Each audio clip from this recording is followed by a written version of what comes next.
started.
All right. Anyone to go over and check the other link to make sure there's no one on the Teams call, Emily Ann? Yep. I can have somebody do it. I just didn't know if we had anyone already.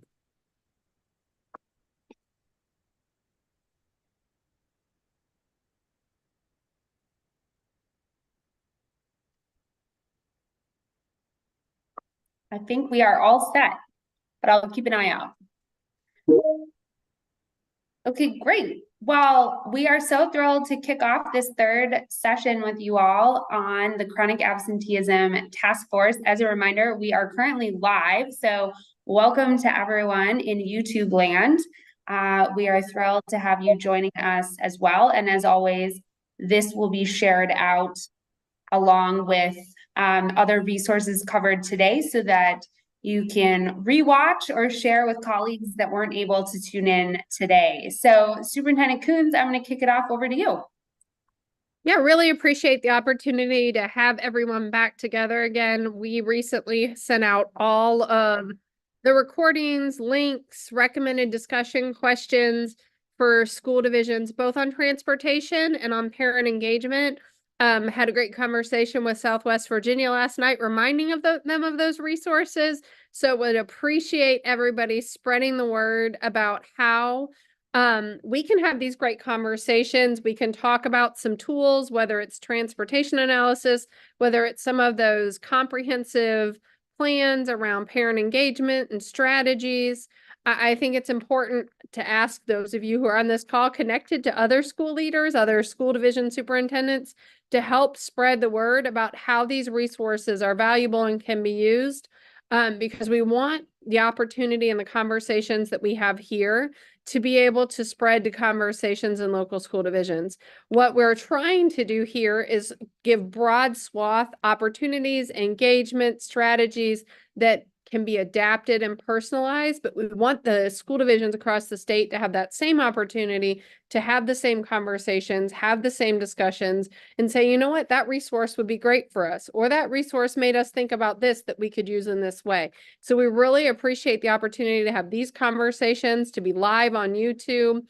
But most importantly, we want to make sure that these conversations can be replicated and used across the Commonwealth and impact all children that need this support, or all children that might need the support in the future. So really excited to remind everybody of the great transportation conversations we had a month ago and the great conversations we had 2 weeks ago around parent engagement. And want to do a huge shout out to Louisa County and to Dr. Perigin about the great things that they talked about around some of the programming that they have. And then another shout out to Attendance Works, who just gave us some really great resources, comprehensive resources around parent engagement. And just a quick reminder, it's Parent Engagement Month, so it's a great time to really lean in for our families and support them in re-engaging with school.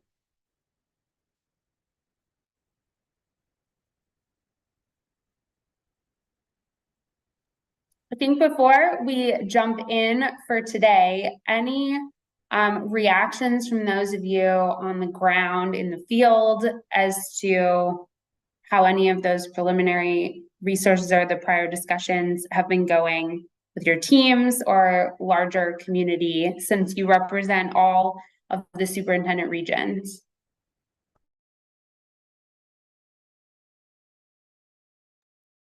I'll jump in and just speak to the VSBA conference a little bit. Last week, I was able to attend the VSBA conference, and one of my colleagues in my region, Dr. Carol Carter, who's the superintendent of King and Queen, had asked me to co-present with her, even though it was her session, on chronic absenteeism.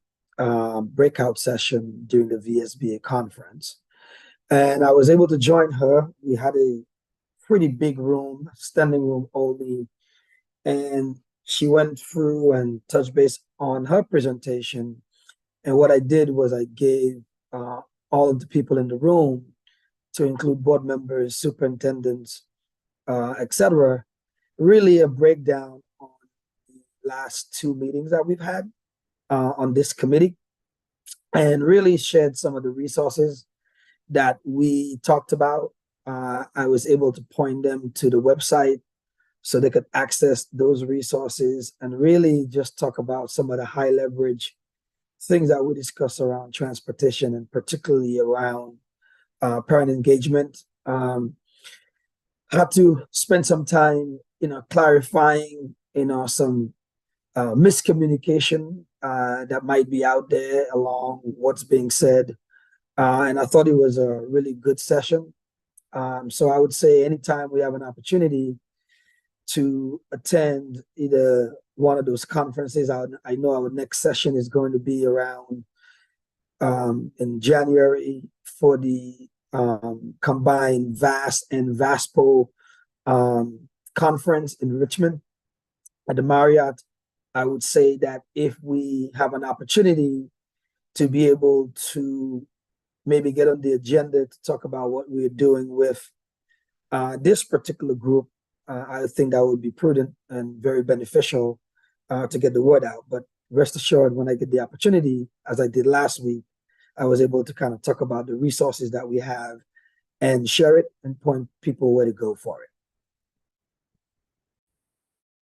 We're so grateful for your leadership. Thank you so much. Yeah, and Dr. Mitchell, I was not able to attend that, but I spoken to some others who did attend the session, and they said it was fantastic. So it's great. I'm looking forward to connecting and hearing more about it, but I heard it was great. So thanks for sharing all that. And I just want to say, since the last meeting, we've also reached out to Attendance Works to actually try to dive a little deeper into some of the resources, because we've been using their resources, which have been very helpful. But there were some that were presented at the last meeting that we really wanted to dive a little deeper into. So Carla's been in contact with them, and we're looking forward to working with them as well.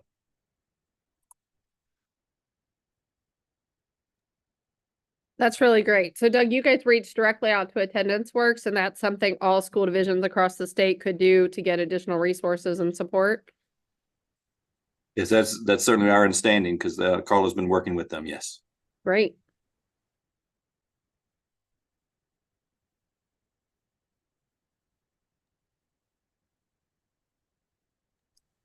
Okay, well, we'll jump in for today's focus. So we definitely have heard you all from the field. The superintendent and her team have been on the ground, and also feedback that's come up at session 1 and 2, that mental health and health in general have been big barriers and contributors to those students who are regularly missing school. And so we are thrilled to have both members of the task force being able to share today with expertise as pediatricians themselves. And then we're going to kick it off with Janet and Alexis, who are part of the Right Help Right Now initiative and really driving the youth mental health and school-based supports. As always, we have made this interactive. We want to hear how it aligns or is already underway in your own school divisions, where it's resonating, follow-up questions and resources that are really actionable, not only for your teams, but as Dr. Mitchell just mentioned, also being able to share with peers after today's session. So Janet and Alexis, we're going to kick you off. And we're so thrilled to have you here helping us tackle, I would argue, one of the top, if not the top, pieces of feedback Superintendent Coons and her team have been hearing, as well as us at the governor's office. So we're thrilled to have you all joining our conversation and discussion today.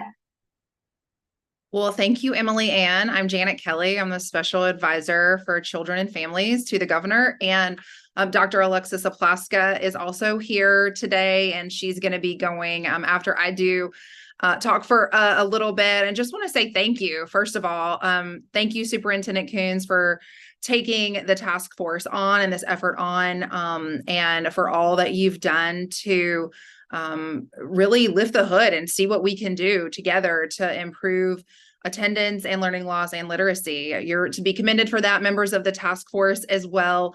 I also feel like we should get some kind of award for being on a call this heavy on Thanksgiving week when it's raining outside. So Emily Ann, I'll put you in charge of that. I don't know if you've got Starbucks gift cards that you could pass around at some point, but I'll be waiting on mine. Her office is right next to mine in the Patrick County building. So thank you all again. And if you'll give me 10 seconds to pause here, I'm going to attempt to share my slides. And Alexis, if this doesn't work, I'm going to rely on you to help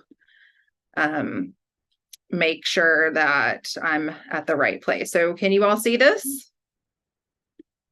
All right, wonderful. Thank you. We are going to be talking today, obviously, about youth mental health. And then Alexis is going to take the last 2 points on breaking the cycle of mental health related absenteeism. And then we'll close with some actionable resources that you all can employ today or next week, since it's Thanksgiving week. You all know better than anyone, not to start off on a negative note, we'll end positively.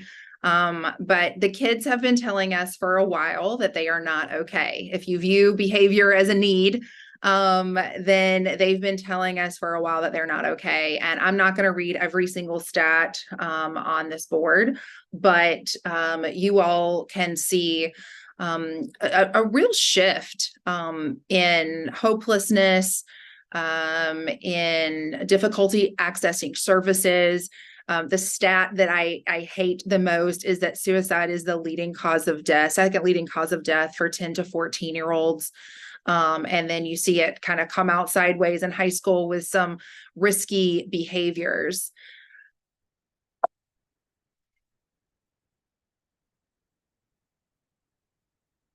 Here's some more stats for you as it relates to really drilling down on how this could impact learning. And I bookended this slide with two of, I think, the most impactful statistics. 47% of kids with depression also had behavioral challenges. And if you've gone to therapy at all yourselves, and I have, you may have heard the saying, Janet, you're not mad, you're sad.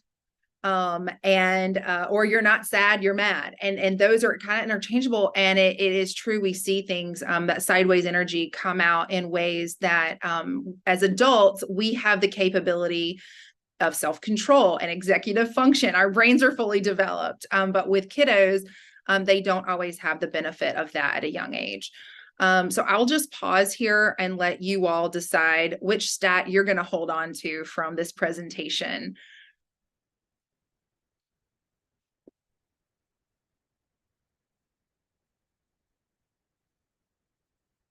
And then, of course, the 17%, almost 20% of kids who are chronically absent is really the most impactful slide directly for purposes of the task force. I do think that it is important to note that these stats and the trends were already happening before COVID. It's so easy, and I do it all the time to say, well, the pandemic, we still haven't covered from the pandemic. And that is true.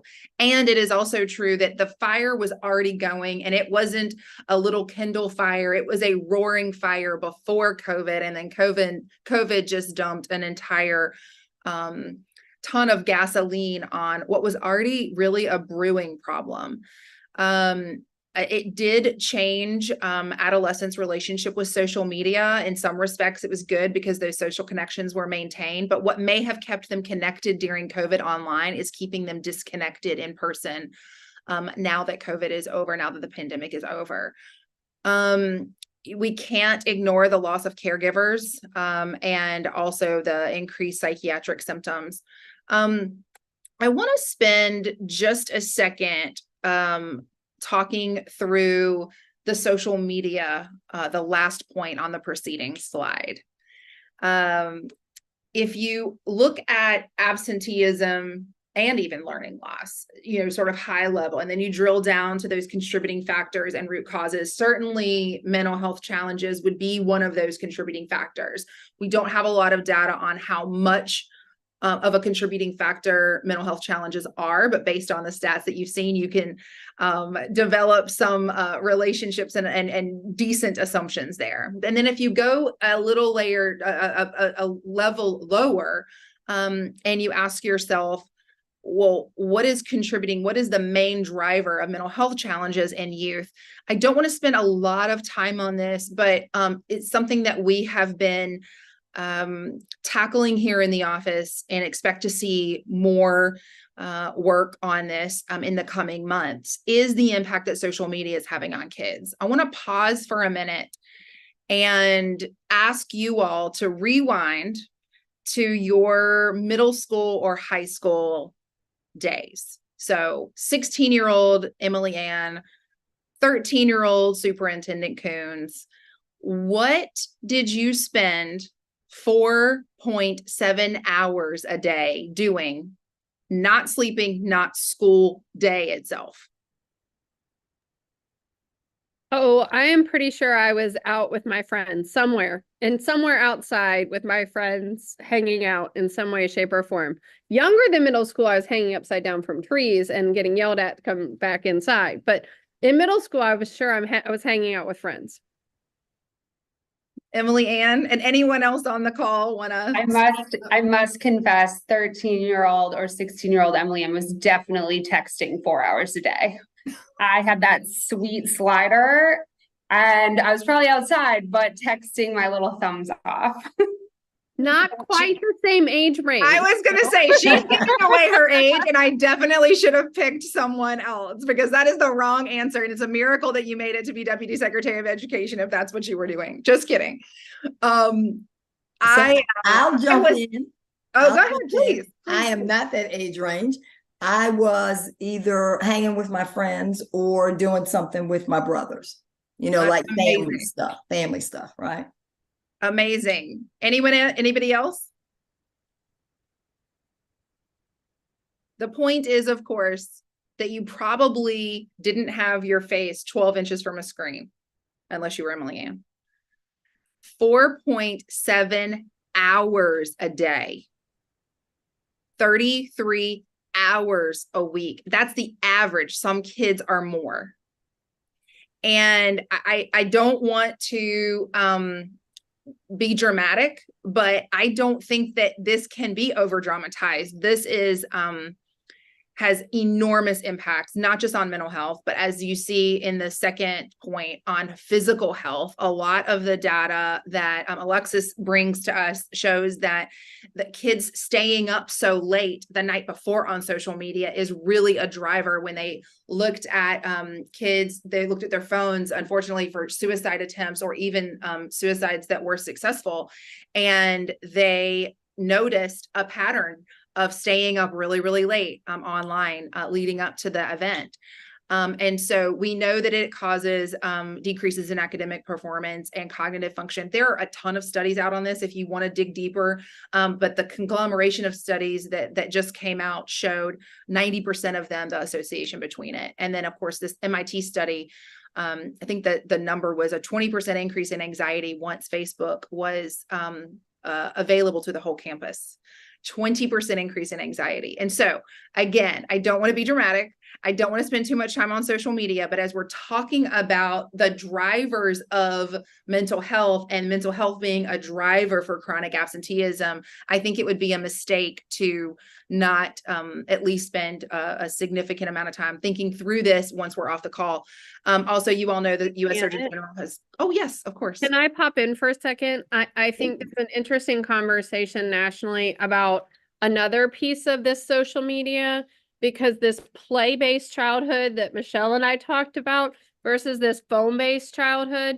If you think about those of us who have play-based childhood and how much social engagement and learning of social peers and how to manage social situations that you learn in play-based childhood versus a phone-based childhood. Janet, that was a very interesting resonate, not just staying up late, but the different social and emotional, those mental skills that you build in a play-based childhood versus a phone-based childhood. I think as those of us think about the differences in how children become prepared to manage mental health situations is really important too, to bring into this conversation as we're talking about this.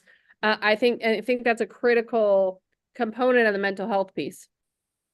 I could not agree more. And if you really want to geek out on neuroscience and look at what happens in the brain when you're face to face with a human being versus on a screen, you could really go down a fun rabbit hole on that. And I think it would absolutely change the way that we let our kids interact with screens. So I could go off on social media all day. I want to move on because I want to make sure Alexis has plenty of time, but suffice it to say that it is going to be and is a priority of the governor to do more on this, and just stay tuned for more information and more action on the social media piece and how it impacts kids' mental health.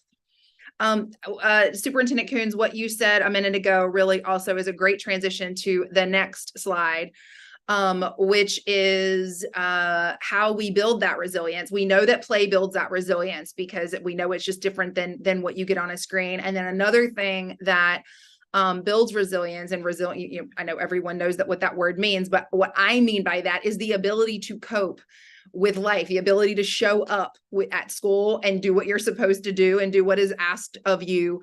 And then to go on and be a contributing member of society. And that's kind of how with healthy relationships. The Harvard Center for the Developing Child did a study, and they studied all kinds of kids from all over the place. They studied kids who were neglected, in poverty, experienced violence, and even kids in war. And they looked at the kids who were successful. And the single biggest finding was that they had at least one stable and committed relationship with a supportive parent, caregiver, or other adult. Now, in a perfect world, every child would have one caring adult at home. If you're a parent, we all try to be that for our children, right? The reality is that's not always the case. And so when that is not the case, or even if it is the case, if they have someone at home, we know that having one caring adult is a huge factor in creating a culture of belonging. And I know belongingness is kind of the new buzzword in education. I ran an organization called Virginia's Kids Belong that focused on foster care and adoption for 8 years. I love the word belong. I would love for more people to do some studies on the science of belonging and how it can contribute directly to kids showing up for school. My hunch is that it would be a big factor. And I have some stats to back that up, that kids who have one caring adult, and this hit home when I was doing the research for these slides, 52% less likely to skip school.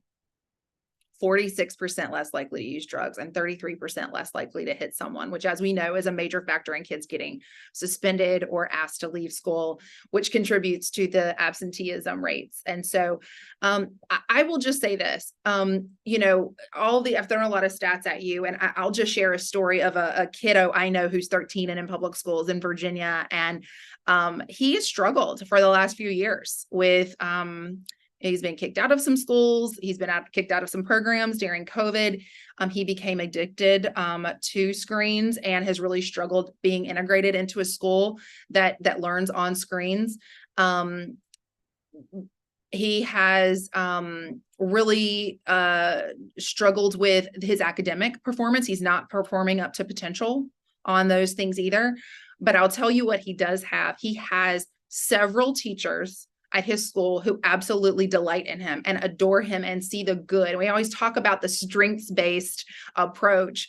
I cannot overemphasize to you all, how important it would be to even map those. I've heard of schools that map. Let's identify the kids that are struggling. Do they have at least one caring adult in the school? Who is it? How often are they talking? Do they know that that's their one caring adult? Do they know that they are a safe person that they can go to? If there's one thing that I could leave you with, it would just be to make sure, if you're looking, we're data driven. If you're looking at the numbers, that's a pretty compelling one as you are talking through. We know it's good for their mental health. We know it's good for their physical health. We know it's good for their academic performance, and it's more likely to help them to show up in the way they need to show up at school, both physically and emotionally. That is all I have, Emily, and I think you wanted to do a quick break when I was finished. So I will give the mic back to you, and you can take us from there. Thank you so much again for having us. Thanks, Janet. Well, I want to draw attention to the stats that we just saw. Obviously, this was a part of VDOE's Attendance Matters kickoff this summer of One Caring Adult. And I know the Virginia High School League is also doing their Be Kind campaign with coaches and trying to support students. Before we pivot into some of the school-based supports that exist with Alexis, any reactions or alignment with what you're seeing in your own schools or larger communities before we pivot into some of the actionable work you can leverage given the stats we just saw? I would just like to say, I know through our Safe Schools Task Force, part of our Safe Schools Task Force here in Louisa, we have a subcommittee that works on the social media side and is beginning to look into that. And one of the things that we quickly realized is that and I think that we really have to embrace, is that we really don't understand what kids are feeling along with the social media piece, because we did not, besides Emily Ann, we did not experience what they're experiencing as kids. So we really don't have a true understanding of even what they're going through with all the options and the pressures and the issues that come toward them and at them with social media. And I think to hear there's going to be a really big focus and concentration on what this looks like, I think it's going to be very helpful to all of the schools, because it's something we're really trying to dig into, and how can we best help our kids cope through it. And just talking through it, like when you go into a restaurant and you look at a table, it's not just the kids, it's the adults as well. Everyone has their phones and their heads are buried in their phones. And so the parents now are just as engaged, and I'm just as guilty as the rest, and engaged in the phones, and not necessarily each other, even when they're eating in a restaurant as a family. But to say we as parents still don't understand what our kids are feeling, even though we're in it and we're engaged in the social media piece, we certainly don't know what they're feeling every day, because we haven't experienced from the 13, 14, 15, 16-year-old mindset. So I think I'm glad to hear that conversation. I think that's important, and certainly looking forward to working through some of that as we move forward.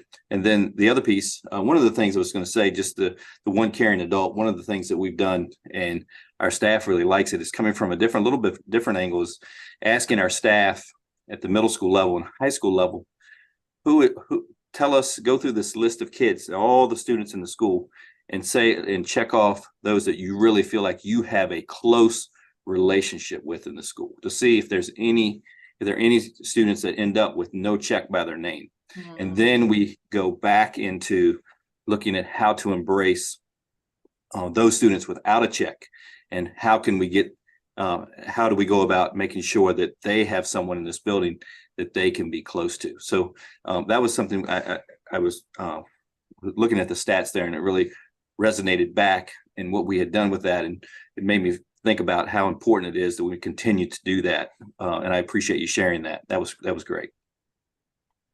Thank you very much. If I have one response to that really quickly on the adults versus kids. that is what my kids tell me when I ask them to get off their phones, is they tell me I'm on my phone too much, which is true. And what I tell them as a parent is there's a very big difference between a 47-year-old brain and a 13-year-old brain looking at a phone. Very, very big difference.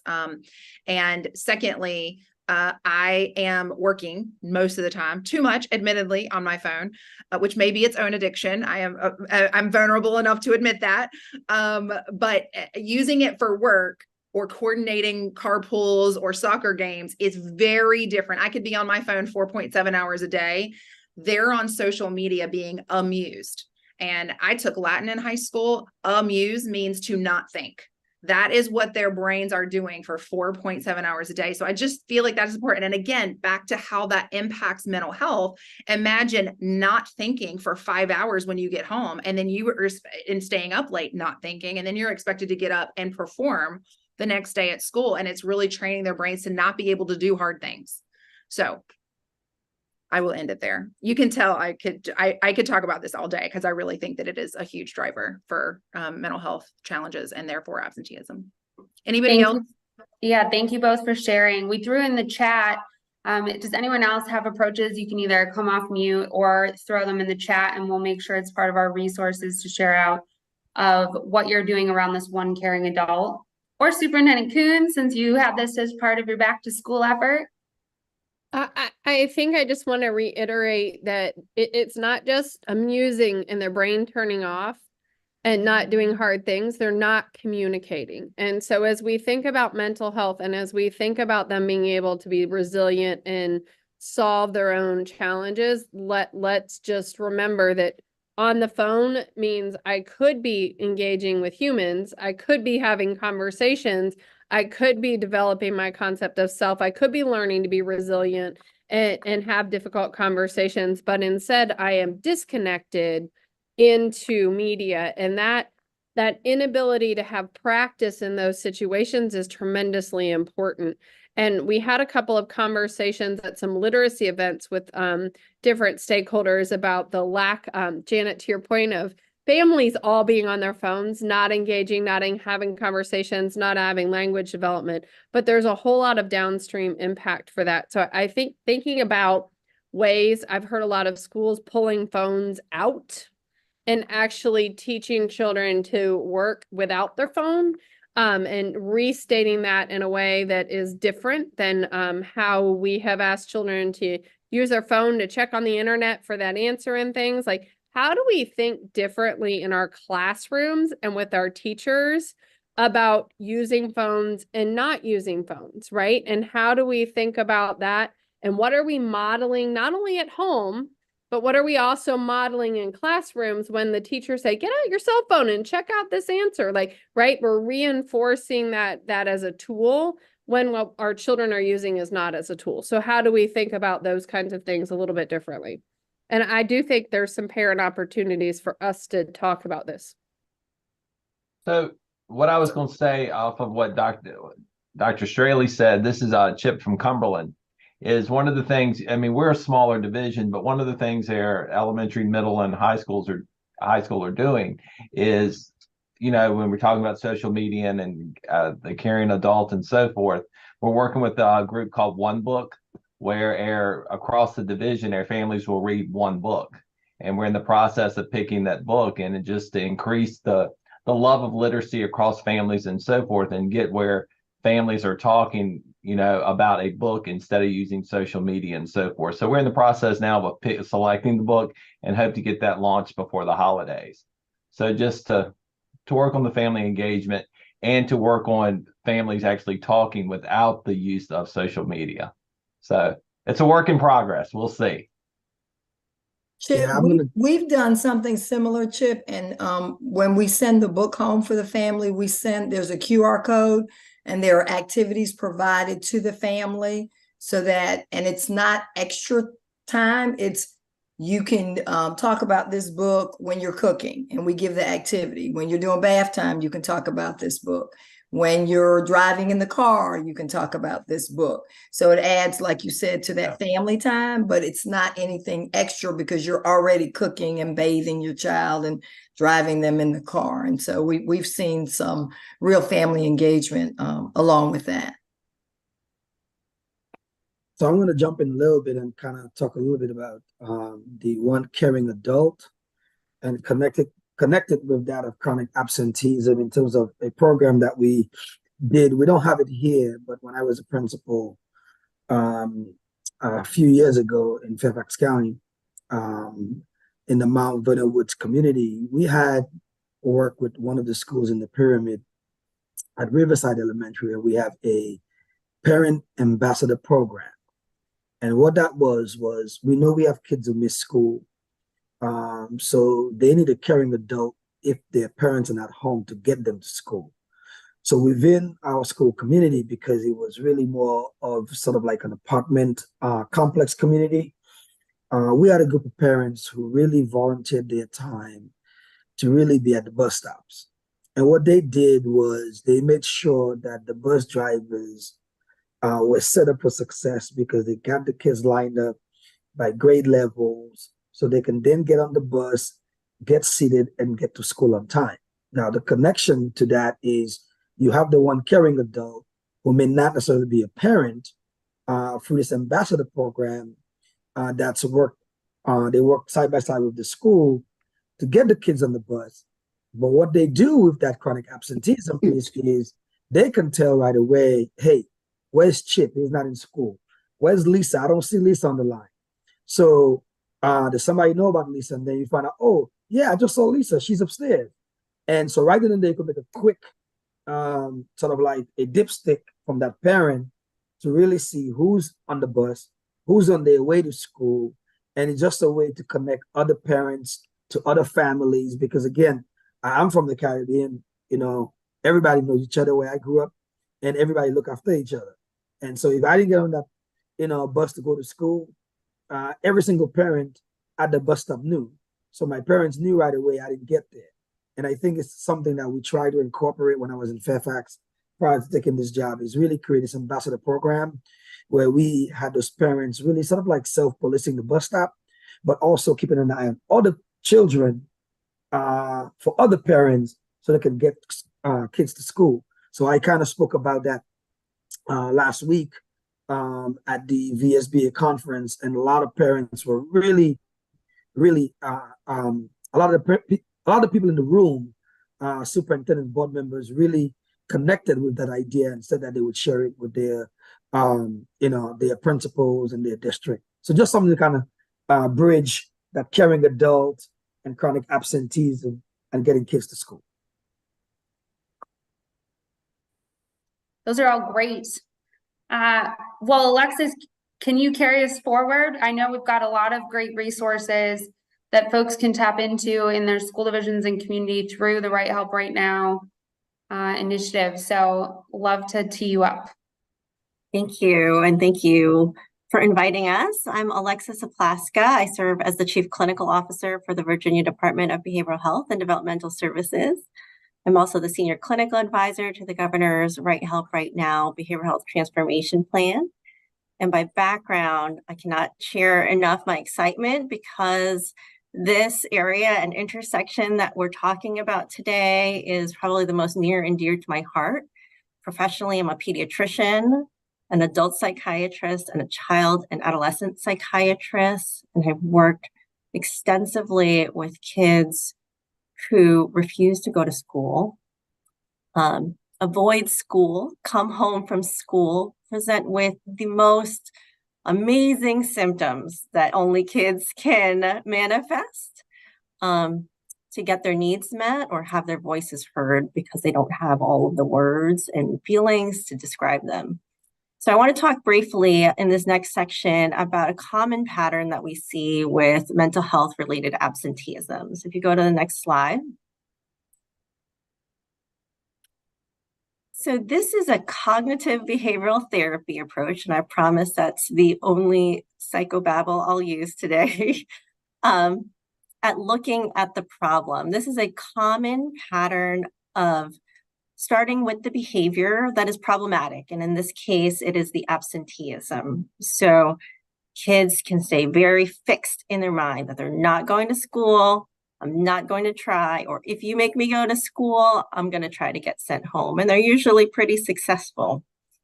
But if you look around the circle, there's a wide range of mental health conditions of which the symptom of absenteeism is the one that catches people's attention.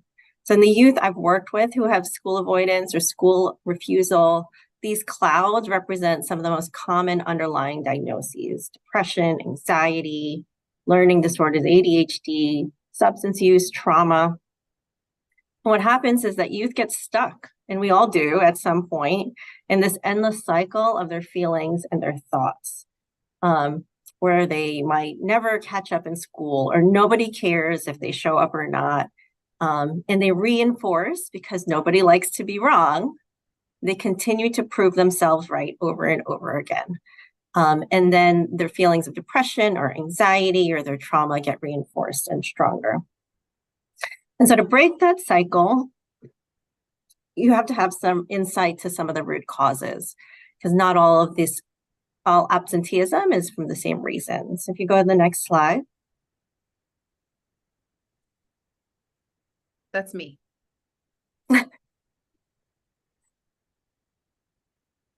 I want to point you towards a case for screening for mental health and substance use disorders.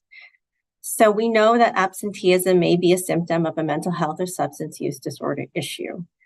There are many quick, free, and validated screening tools that can provide some key insights into the root cause. Because if you have a kid who's difficulty concentrating, that can be anything from anxiety to ADHD to depression. It's really important to note that these screening tools are not alone diagnostic, but they provide valuable information to get to the next steps. Is this a kid who has ADHD and difficulty concentrating, or a kid who's really anxious? And those are two different pathways that you're going to take to intervene. And most of the time for kids and for adults, we experience a lot of symptoms without realizing that mental health or substance use at all is the culprit. You may not identify that feeling of depression or anxiety, but you can report that you haven't slept in a week, that your mind can't shut off, that you can't stop thinking about that incident that happened a week ago at school and you never want to go there ever again. And those are all symptoms of anxiety. And what the screening tool does is provide you some objective data to help formulate that there are words there and maybe a diagnosis that is treatable. And then oftentimes the same screening tool can be used multiple times on the same child to monitor symptoms.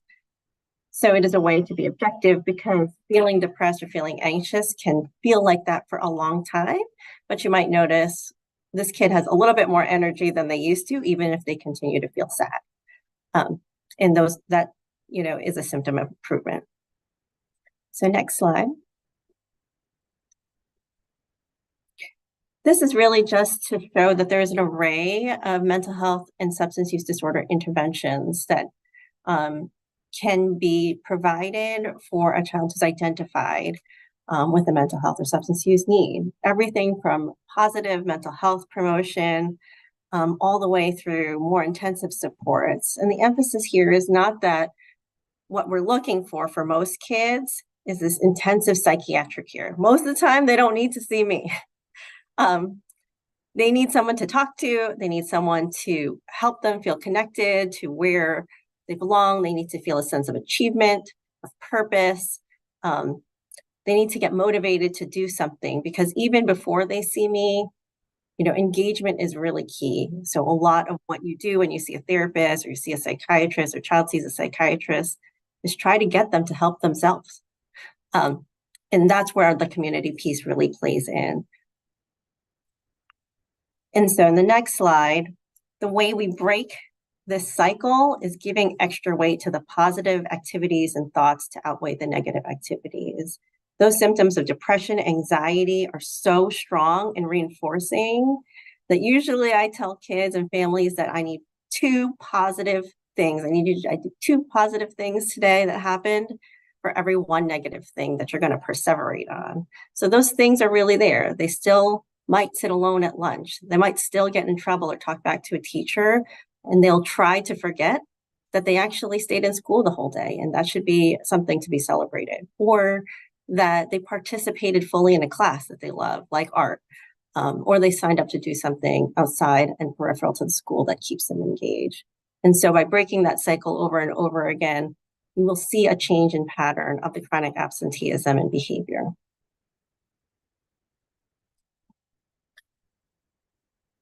So I'm going to pause there before we jump into some school-based mental health grant and resources, just to kind of hear your thoughts and feedback around kind of this framework around trying to change behavior patterns in students.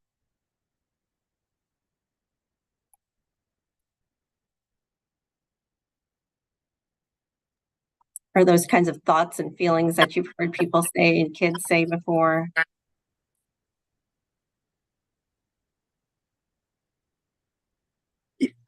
Absolutely, we've heard that. What I've noticed, and I think others would say it's true as well, is that has been exacerbated during and post pandemic.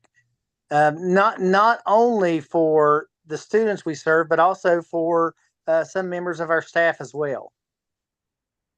I also have some input, but I see that your next slide is talking about some resources, so I may wait to weigh in on that till Okay. slides.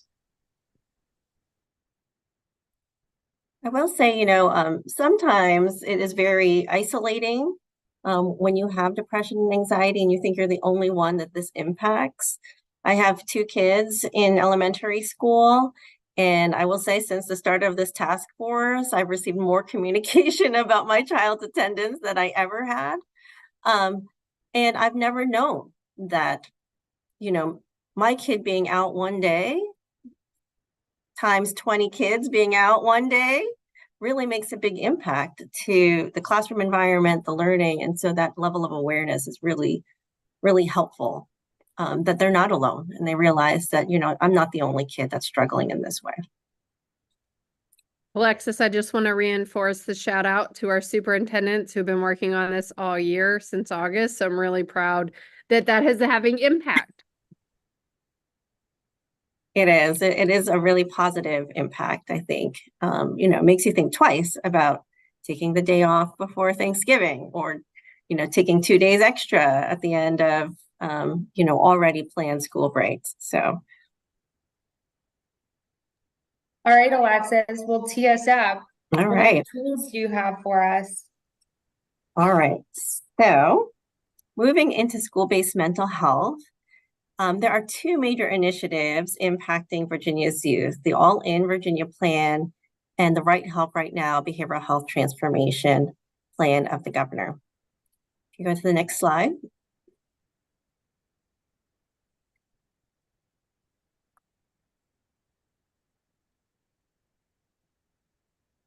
I'm sorry, I'm really struggling. Is this it? Thank you. Okay. Yep, that's it. So where it intersects is that sweet spot of school-based mental health initiatives. It's a spot for creative initiatives to create some effective synergism and shared resources that really achieves a common goal. In the Right Help Right Now plan, there is a full array of efforts to increase access and services in the community, increase access to care and break down barriers, provide more adult and youth interventions, provide same-day crisis care and a full comprehensive build-out of our crisis system, as well as prioritization of the behavioral health workforce, which we know really is a major barrier for a lot of our mental health initiatives. And so in the past fiscal year, the General Assembly appropriated funding for school-based mental health pilots, which generated some early successes and laid down the groundwork for these 2 plans coming together. So if you go to the next slide. From that, we know that these are the recommendations that came. We know that schools aren't the only place. They're not the only answer to everything. So we have a lot of work to do to provide a continuum of behavioral health care for youth. So I just want to make sure you know we're not putting it on your backs as the school systems to carry the weight of the youth mental health crisis. We're here to support, enhance, and extend what you're doing. We know that community-based partnerships with schools work. We can't expect all schools to meet every ratio and standard. There is a very limited behavioral health workforce, and so we have to think creatively about how to make that workforce work to their fullest potential, as well as bring more people in who want to provide mental health services. The shared outcomes and goals of the schools are exactly where this all-in plan and the behavioral health transformation plan come into play. We have some targeted efforts to expand the behavioral health workforce that serves youth.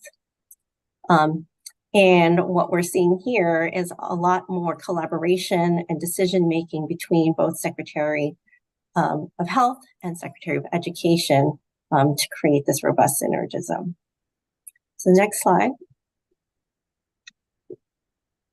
So we've recently announced, and in this most recent budget that the governor signed, there is an additional $7.5 million annually for schools for school-based mental health pilot programs. These are open to all school divisions. The application was just announced a couple weeks ago. We held a full week of informational sessions last week about the applications, and they're due by December 5th. And the link is there. But the key thing here is that what we learned from our early work is that we need to support some evidence-based and evidence-formed interventions. We also know that schools need the resources to be able to do that. And we need to start identifying the youth with mental health needs that impact attendance, learning, and literacy. There's a lot more focus on training of staff, community partners, even families, and pulling them into the solution, and some data analysis and evaluation for that collective impact of any of the models that we bring to light. So next slide. The foundation of it is the multi-tiered system of supports. This is a framework that we've adopted fully from the mental health standpoint, but obviously is grounded and developed by education. And it makes sense. Where most kids really need universal prevention and promotion, there's a smaller percentage of kids that need targeted brief interventions, and then even smaller, less than 5% of kids who need more comprehensive wraparound services. The kids with chronic absenteeism may be among all three of those. The level of their kind of mental health needs and supports might be in the universal kind of area, even if their chronic absenteeism is severe. And so just sort of to keep that in mind. So next slide.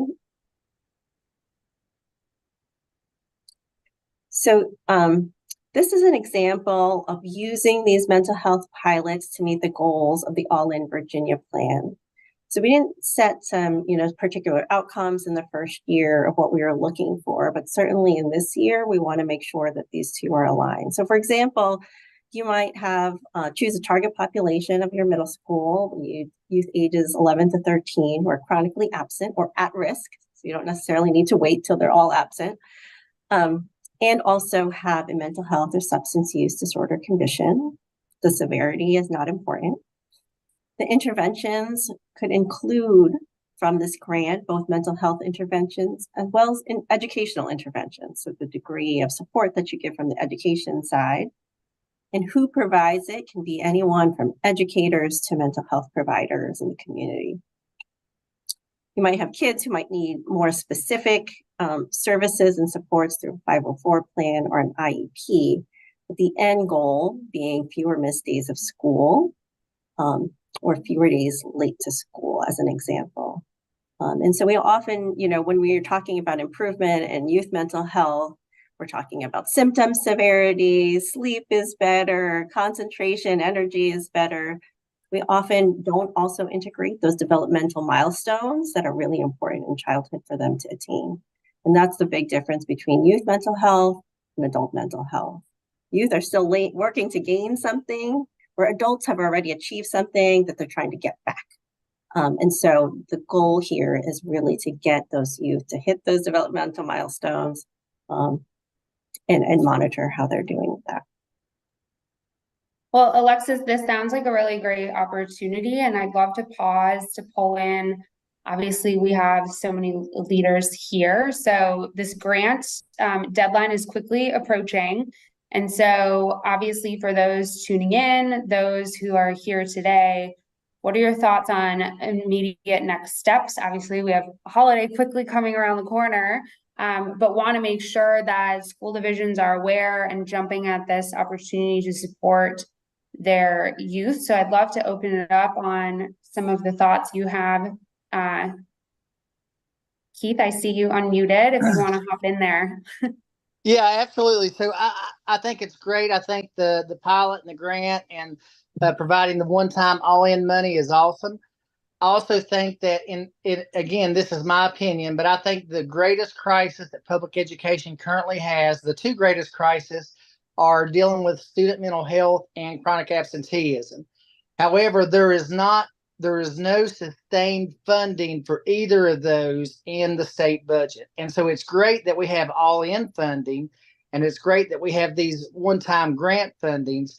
But I do think it's important, maybe it's something, a recommendation that could come out of this task force, is that if these indeed are the greatest crisis or one of the greatest crises that we're facing, that we could lobby or advocate for support for continual funding for both of those, whether we make it part of the SOQ, a different line item in the budget.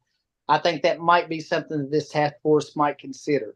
The other thing that I would say is right before the pandemic, changes to how we community service agencies were allowed to bill Medicaid for services they were providing for our students in schools changed. And so we lost some really great services that we could provide in school through outside agencies.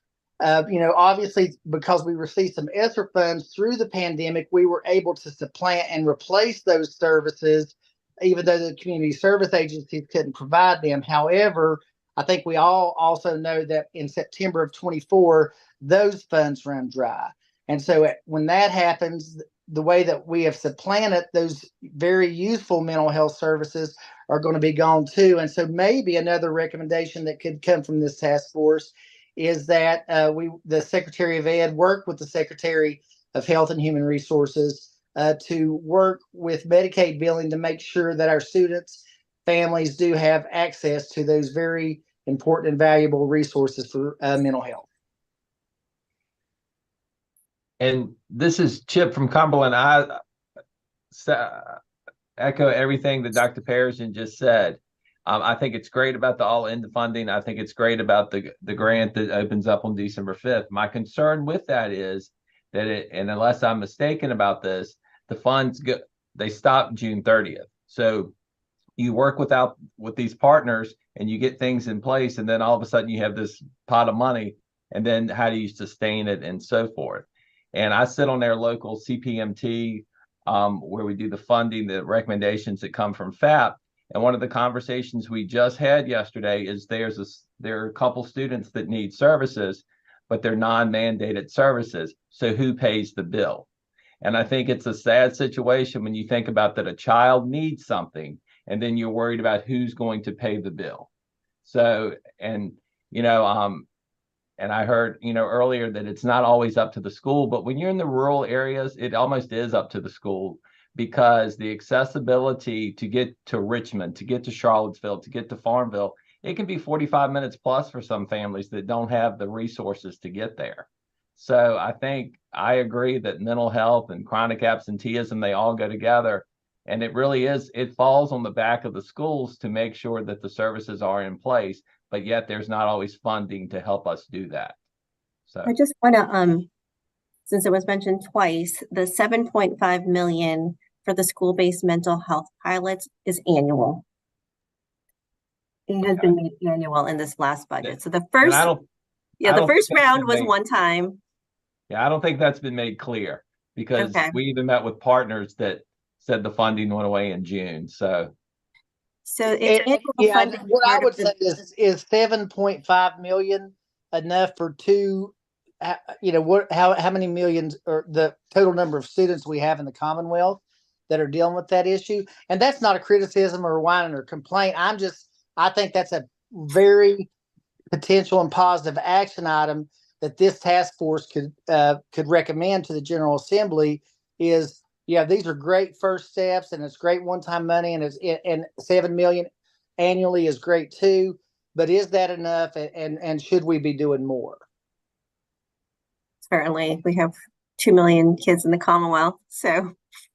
I think it's duly noted and just want to be cognizant it's 5:30. So appreciate Keith and Chip's advocacy and feedback, and we will take that on. Also want to mention we are establishing a permanent department, our Office of Behavioral Health inside the Department of Ed, and can be part of this conversation as well and connect with Janet and Alexis and the work that they're offering. Want to make sure, Emily, and I think we have another topic tonight to talk about some of the other things that superintendents have been talking about and am concerned about to bring to the table. Absolutely. Janet and Alexis, I know you included more resources at the end of your deck. So we'll definitely, we can throw that in the chat, but also draw folks' attention to that in our guidance out to walk folks through, and appreciate your time so much. Well, we want to tee up two of our task forces and task force members, and I'm going to make sure that you can share your screen. Perfect. Great. So I'm Sandy Chung. I'm a pediatrician up in Northern Virginia. I happen to be president of the American Academy of Pediatrics this year nationally and have been our state chapter president in the past.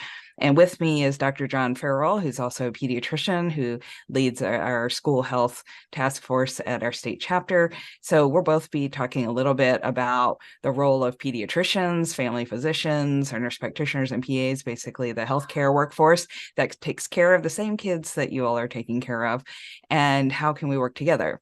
And my topic, the part I'm going to be talking about, actually works very nicely with what Alexis just presented. I wanted to give you all an overview of a program called the Virginia Mental Health Access Program, or VMAP it's called, and Alexis knows this very well. She was part of the beginning of this program, so it's really exciting.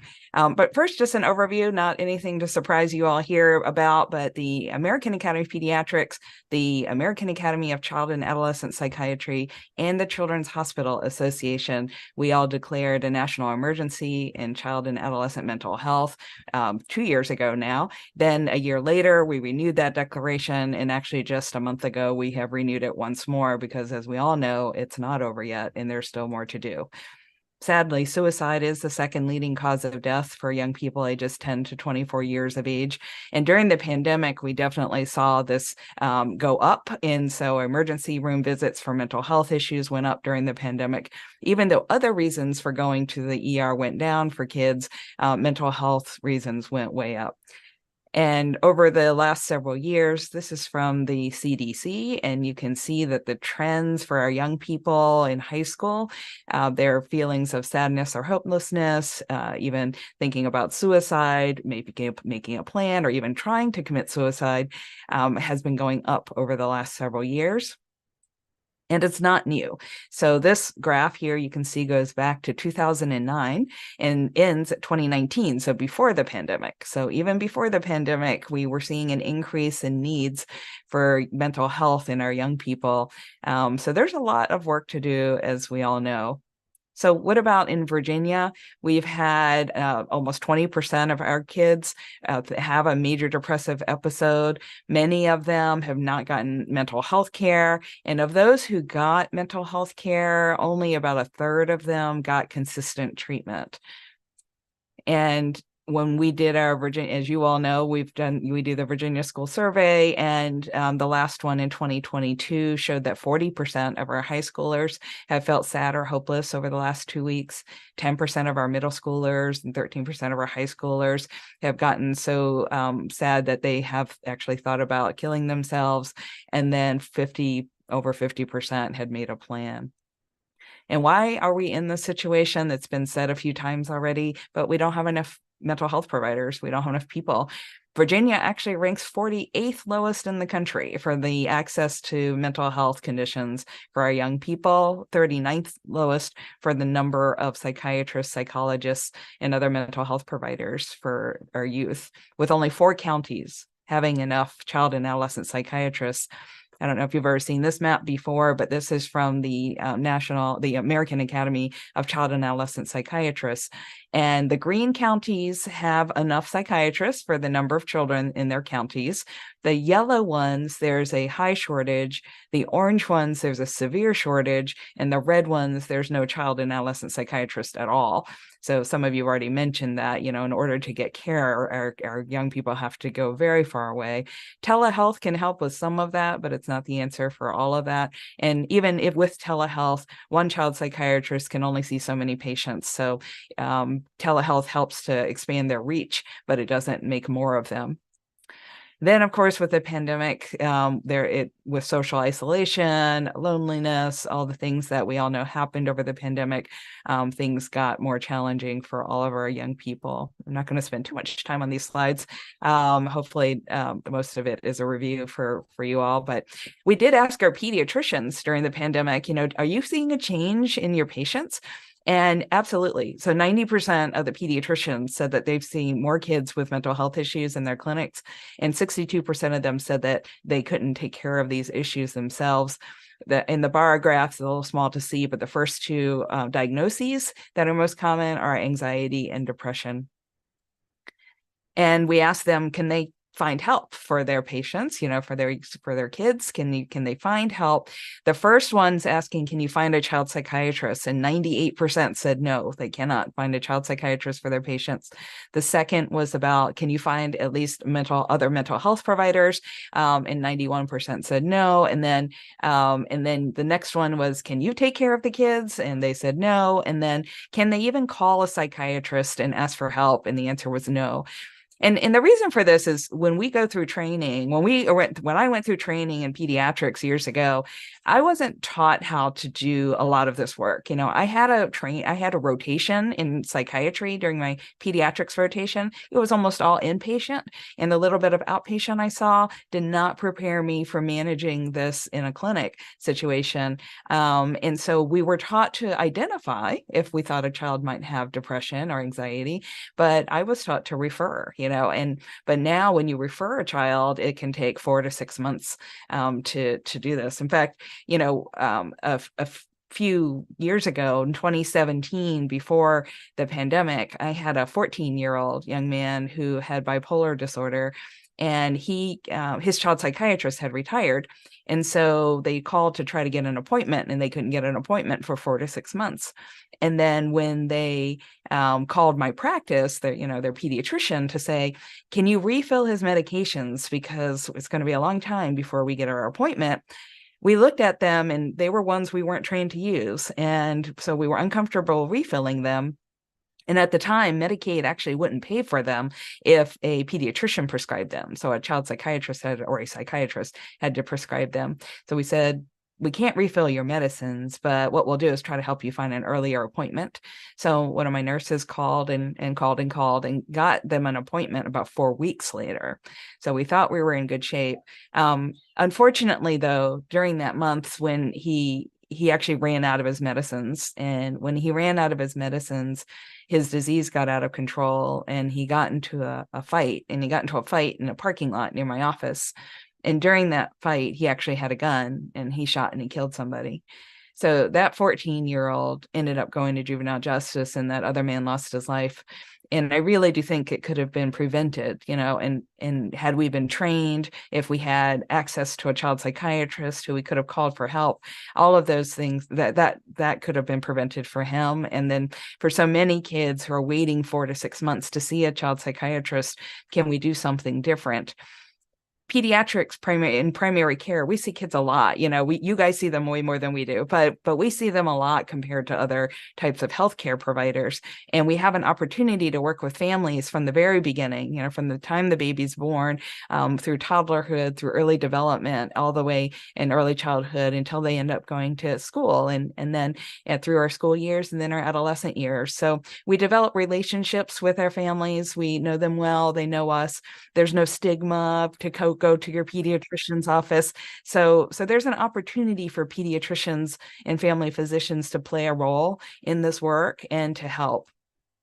And so we designed a program, which is now VMAP. And so what this program does is it actually trains us first. So if you recall, I said, when we went through our training, we weren't taught how to do this. So we have to close that gap.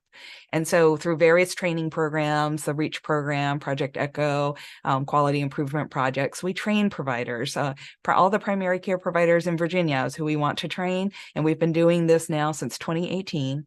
And then when we do the training, and so when I start to do this kind of work in my practice now, I often get to the point where I don't know what to do because I'm not a psychiatrist. I didn't go through the whole, many years of training. I know enough, but I don't know all of it, certainly. And some kids are pretty complicated. So when that happens, I need to be able to pick up the phone. I just want to recognize that we have about 20 minutes left. Oh, okay. Yep. And I want to make sure we're engaging our task force. So of course, you can help us get our task force. It's great information, super important about mental health, but want to make sure we all have the opportunity to have a conversation. Oh, helpful. Sorry about that. I get excited about this, as you can tell. So anyhow, the point of this is that then a pediatrician can call and then ask for help from a psychiatrist. So that means that primary care can now do more work. What I actually wanted to get to, let me actually just get through the end real quick here. So basically, we divide the state into regions. We have multiple hubs where these folks are calling. We've trained over 1,000 primary care providers now. And we also have care navigation resources. What I wanted to get to is what we're doing with schools. We're also now going to be training our school nurses and those in school clinics. So we got a grant from HRSA to do this work. It's a small grant though, so we're hoping to be able to expand that. And the idea is that your school clinic staff now, as we train them, should be able to work with us at VMAP and work with the pediatricians, family physicians, nurse practitioners, PAs, all the medical providers in your communities to help expand access to care. Because again, there just aren't enough mental health providers. We've also been working with the colleges and universities and training their medical directors of their school clinics at the university as well, their student health centers. So that's my part of this. I did want to turn it over to John to talk a little bit about some other things, but maybe I'll stop there. Are there any questions just about VMAP or what we're doing?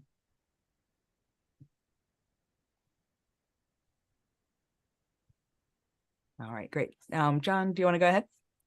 Sure. Hey guys, in the interest of time, I'll do my best. Can you guys see my screen? Is that working now? Nope. Hold on. Let me make sure I got it right. All right. How about now? All right. I'm going to go as fast as I can. I'm also here because of a tragedy. One of my 12-year-old patients unfortunately committed suicide after a bullying incident, and it was the courage of his parents that got the bill passed for bullying notification in schools that Governor Youngkin signed into effect in July. So again, I appreciate everything that the educators are doing here. I'm also to Janet's point, if you saw the 14-year-old me, I don't think you'd believe I was a doctor. I was facing a lot of trauma in my youth, and it was 3 educators and 1 high school football coach that put me on the straight and narrow. So I really do feel like community can make a big difference. I've been asked to talk more about nuts and bolts. So we're going to jump a little bit away from mental health and actual health. And we talked a little bit about this last week. And I remember from our first talk, Dr. Straley had mentioned how we need a mindset change when it comes to COVID and excluding kids from school, because we've told them for 3 years to not come to school. And I'm not going to spend too much time on this. I think most of you are very familiar with this, but the exclusion criteria are divided into 2 groups. If the diagnosis is unknown, so for parents or school aides or teachers or school nurses, you've basically got these 7 things that are our exclusion criteria, which is the most important part is fever with behavior change, bloody diarrhea, vomiting, abdominal pain, mouth sores with drooling, rash with fever, and open weeping sores. And then if the diagnosis is known, strep pharyngitis, you can return to school 12 hours after antibiotics, or untreated lice, scabies, ringworm, or impetigo. And then the rest of these are very rare, thankfully, except for the last one, COVID. So chickenpox, we thankfully don't see anymore. The rest of these are basically covered with vaccination. John, we're only we, seeing we your can't title see slide. the, Yeah. we can't see the. Oh my goodness. Hold on. What am I doing? Why is that not working? Again, this is why I was a play-based childhood. There we go. How about that? Play-based childhood, not a phone-based childhood like Lisa. Are you seeing it now? Yeah, okay. All right. So those are the diseases, and I'll go back really quickly to the previous one if you wish, but these are the diseases where the diagnosis is unknown, and then the diseases that are known. So so again, this is pretty straightforward. I think what's important to that paradigm shift or mindset change is we have to get parents and teachers and everybody back on board that cough, runny nose, pink eye, sick sibling, rashes without fever or behavior change, headache without behavior change, ear pain are not necessarily excluded from school. And I know this is a big change, but it is supported by evidence-based medicine. And in the world of pediatrics, there is an infectious disease Bible we call the Red Book. And actually the AAP has made something called the Purple Book specifically for schools. And I'm basically getting this information from there. So it's not just one pediatrician saying this, because we realize that sometimes you see differences of opinion within doctors, pediatricians, family practitioners, and nurse practitioners. So I would say as a resource, I want you guys to think about this because we can serve as that. And then very quickly, return to school. And I think this is the big part that Attendance Works put out there so eloquently. And Dr. Atisha really focuses on, because this one little change could really reduce absenteeism by leaps and bounds, which is that for fever, which is one of the most common causes of anxiety, if you put your child to bed on no fever reducing medication, they sleep well and they awaken with no fever, they may return to school that very day. And there are some kind of archaic and not evidence-based rules about 24 hours fever free, which is keeping legions of children away from school, as you guys all know. And again, to reiterate, 12 hours after the first antibiotic dose, if the children are feeling better, of course. And then diarrhea, if it's contained within the diaper for daycare or non-emergent older children, they can return to school. Again, so, and then lastly, yes. These are really important things. And I think our superintendents would love thought partnership on how, like, they can't be the ones telling families, like, fever free, not 24 hours. They can't be telling families that, because families are going to go, but my doctor said. And I think one of the biggest things I'm hearing as I'm talking to superintendents and as I'm going across the state is, but the pediatrician said 24-hour fever free. So Right. I'd love for you and Dr. Chung to talk about, how do we get these messages, especially in the last 14 minutes or so? How do we get these messages to the pediatricians that are serving the children of our superintendents who are on the call today? Sure. And we'd also like some give and take on that, because I think the main thing we're saying is, hey, use us as a resource. We know that not all healthcare practitioners are up to date on exclusion criteria, just like, you know, we weren't trained on psychiatry. Sometimes the infectious disease nature isn't there.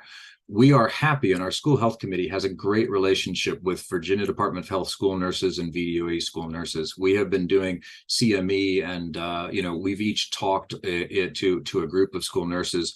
So I think we would be more than willing to talk to that group and try to improve that communication and educate school nurses and parents. I'm really not sure how to get this word out to parents.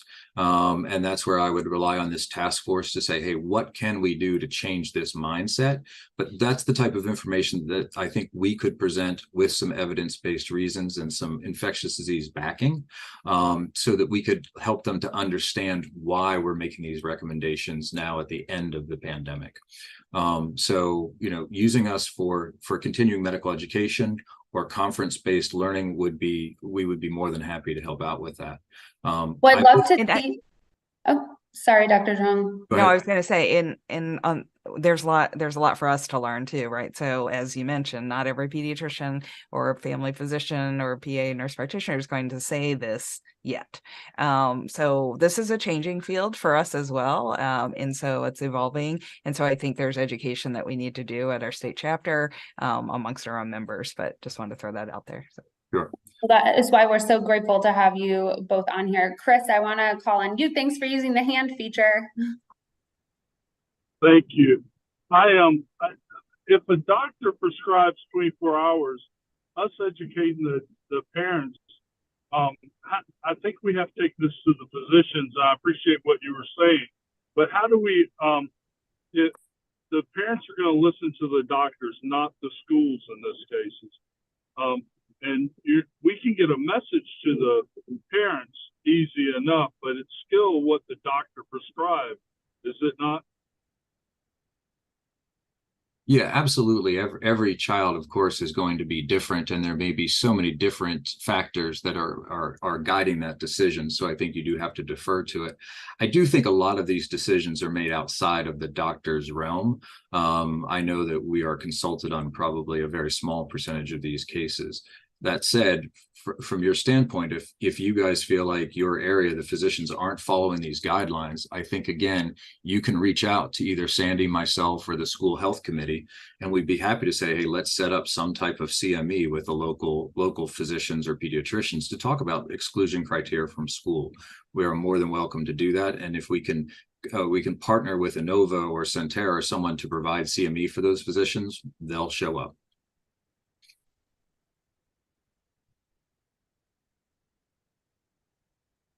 Thank you. Great question, Chris. Are there any other questions you have for our Dynamite pediatricians here, or resources you need that could help you get the message out to your parents and larger community as school leaders? I think we need that documentation to be able to get it out and then get to our nurses. That's going to be critical for us in the schools.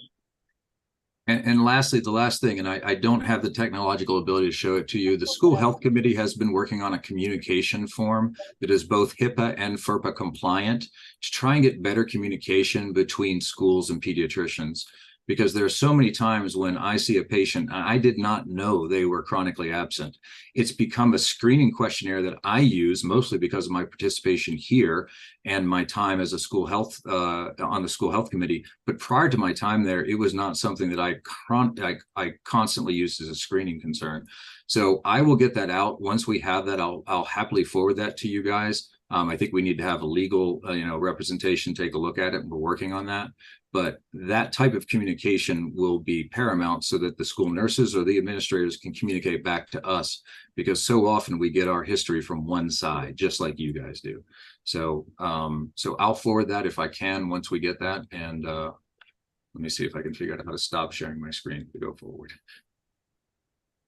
We know through COVID, there's a lot of differences on opinions, and even people with credibility. So that credibility factor is real important for us to have to be able to communicate with the parents.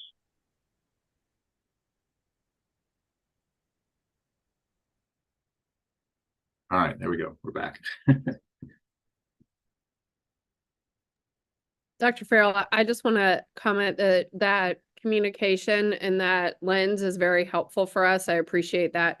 Are there other school folks who have other questions or thoughts that you would like to share, or recommendations for this team on how we address both some of the mental health things that were presented earlier or the medical pieces that Dr. Farrell just presented to us? I'd love to hear school voices, parent voices in our last 10 minutes or so.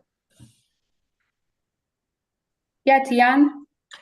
Hi, I just have something to add. It's just part of my observation. I'm from the Fairfax County public school system, and I know the FCPS has written in their policy that cell phone use, cell phone use in class is not authorized, and students have to put their cell phone away, and the teachers can discipline the kids if they not compliant. But in reality, no teachers enforcing that rule.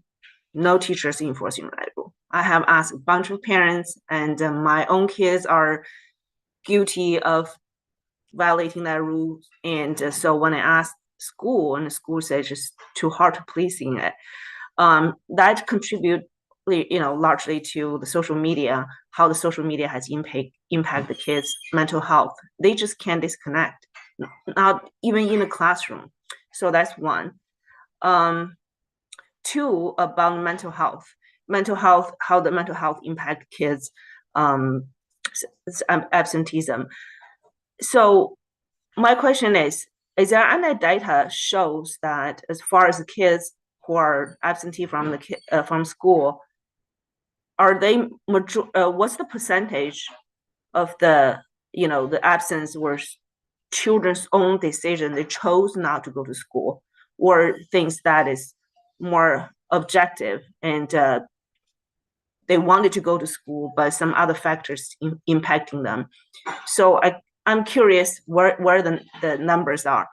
And I have a feeling that majority of the kids who are absent from school are their own choice. By their own choice, they decided not to go to school for whatever reason. They just whether they just don't care, not their priority, not priority in the family culture, and just low academic performance, and they quit trying. And that's my feel, at least from my observation talking to other parents. I don't know if we have any numbers in the statistics showing, what's the percentage of the kids chose not to go to school versus kids who couldn't go to school but they wanted to, whether transportation reason or other reason. TM, we don't collect that data in Virginia. I don't know if any local superintendents collect that. Nationally, Attendance Works does a really great job, and I would not say that pattern is similar to Attendance Works. I think there are a lot of families talking about the mental health illness, about children being sick, about being clear, about some of those spaces. I'm not sure it's a choice just not to go to school or being disengaged. I do know a lot of superintendents and school leaders have talked about disengaged and families disengaged, which was one of the reasons we talked so much about it last time. But we don't have statewide data on reasons why not attendance, but Attendance Works has collected some significant national data that might be interesting to you. I'm gonna jump in real quick. I want to thank both Dr. Chung and Dr. Farrell for sharing their thoughts. I like some of the things that was shared this evening, particularly with regards to the purple book. I got to make sure my nurses have a purple book to really bring some awareness to some of the things that are happening in school. So thank you for sharing that. So that's very important. Now, I do think that, as I said last week at the VSBA conference, some of the same questions TN is asking come up about, is it kids just making a choice not to come to school? Look, I don't believe kids getting up every day and say they don't want to come to school. Kids want to come to school. There are a lot of external factors that's beyond their control of not wanting to come to school. Our job as educators, and I worked in Fairfax County for 7 years as a principal, in the heart of one of the most impoverished areas in Mount Vernon, Alexandria. I work in Prince William as a principal in one of the worst impoverished areas in Dale City. What I will tell you as a principal and taking a role in a rural community like Chip, in a small rural community, we as superintendents have to continuously think outside of the box.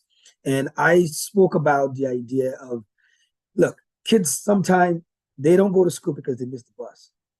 It happens, not because their parents want them to come. What do we do as a school district? And what I'm saying is that we've been a little bit creative by really focusing a lot on our. We have a fleet of minivans in our district that we use. It don't require CDL.